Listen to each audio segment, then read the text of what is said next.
रामचंद्र जी का चरित्र पढ़ते हैं, रोंगटे खड़े होते, अपनी औकात पता चलती है। महापुरुषों के जिनके भी पढ़ते हैं। इसलिए मैंने प्रथमान योग की बातें कही कि अपन क्या छोटे छोटे कष्टों में रो पड़ते हैं।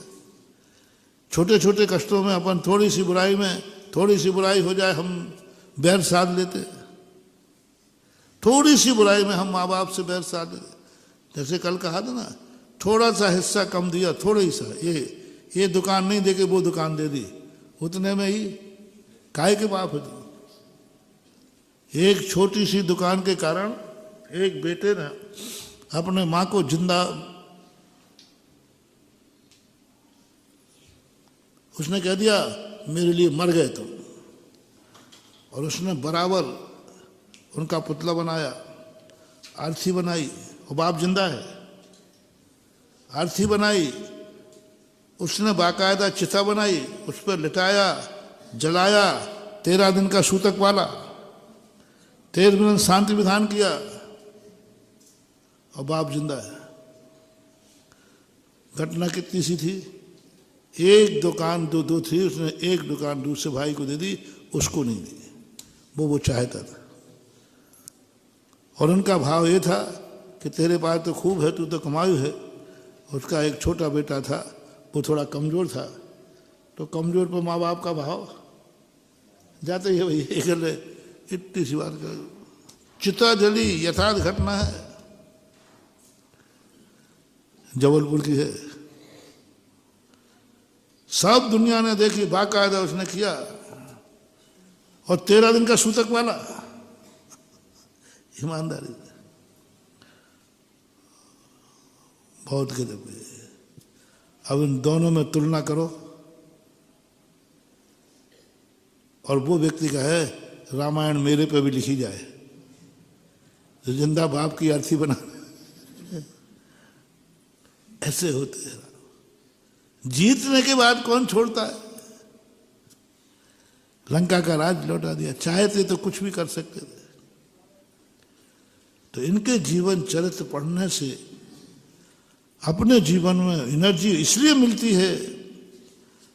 मुझे संकट झेलने का शौक नहीं है, न तुम्हें कराने का है, समय ऐसे परिणाम अपने आ जाएं, यह जरूर मेरा भाव है कि मेरा सब कुछ ही नहीं, कोई देश नहीं, कोई राग नहीं, कुछ नहीं, हमारे अंदर कोई कसाय भाव नहीं आएगा। यही पारसनाथ का, उनके यहाँ रामचंद्र जी का, अपने यहाँ पारसनाथ का है। 20 में से जीवन है 10 भाव से। तो ऐसे लोगों की, ऐसा जीवन में महान प्रवृत्तियां होती है। इसलिए सम्यक दृष्टि का नेचर, अपन सोचते हैं कि सम्यक दृष्टियों को धन क्यों नहीं मिलता, क्यों पुण्यबंध कम होता है, तो वो कारण मैं बता रहा था। पहली बात तो वो चाहते ही नहीं। सम्यक दृष्टि, यही प्रसंग था ना शुरुआत में, वो चाहते ही नहीं। पूजा में देख लो, वो नहीं चाहता कि इंद्रियों के विषय मुझे मिले, वो नहीं चाहता कि मेरे बहुत रानियां हों, मेरी बहुत स्त्रियां हों, मैं बहुत भोग विलासी बनूं। नहीं, क्या कहता है, काम बाण विध्वंसनाए, क्या बात है। भारत का, विश्व का पहला दर्शन है। हर दुनिया के लोग मांगते हैं कि हमारी जो इच्छा हो वो पूरी करूं। रावण ने यही मांगा था, मैं जिसको चाहूं वो मेरी हो जाए। जैनी कहता है नहीं, मुझे तो ऐसा दे दो भगवान, मेरे अंदर विकार भाव आवे नहीं। कैसे मिलेगा? और दूसरा जो है, जो मैंने कहा था, जो चीज आपको नहीं चाहिए है उसका अनादर करना शुरू कर दो। पाप नहीं चाहिए, पाप का अनादर शुरू करो। बस एक तुम्हारी भाषा में समझा रहा हूं, शास्त्रीय भाषा अलग है। तुम्हें क्या क्या नहीं चाहिए उसको ठुकराना शुरू कर दो। महाराज मेरी जिंदगी में कभी शराब भी देखने में नहीं आए, ठीक है, मिले तो उसको ठुकरा दो, लात मार दो। फोकट भी मिले पीने, और एक बोतल के साथ एक एक सोने की मोहर। आजकल सोना महंगा है, कोई कहे एक बोतल और एक गिन्नी, सोने की।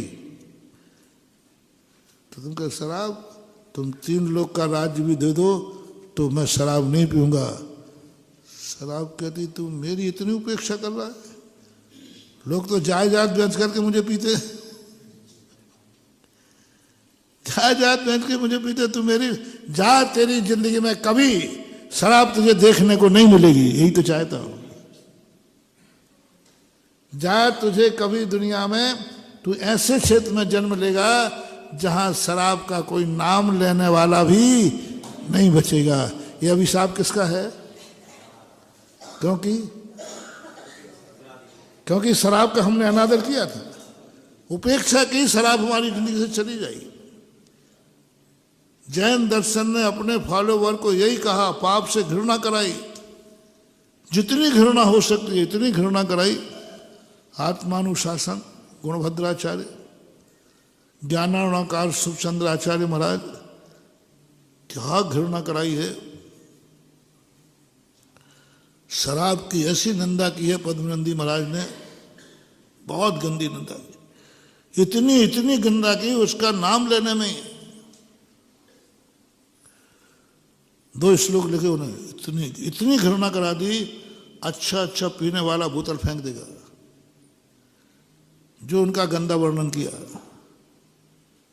घृणा करा दी। क्यों कराई? जिस वस्तु से तुम घृणा करोगे वो वस्तु तुम्हारे जीवन से चली जाएगी। हम लोग क्यों पाप से घृणा करते हैं? पाप हमारी जिंदगी में आएंगे नहीं, अगले भाव में भी नहीं आएगा, क्योंकि उसको मालूम है कि हमारा कितना अनादर हुआ है। तुम बताओ भैया, अब सब अनुभव है। कहीं यदि अपना जबरदस्त अनादर हुआ हो, वहां जाने की भाव आ जाए तो मैं वहां तो नहीं जाऊंगा। क्यों?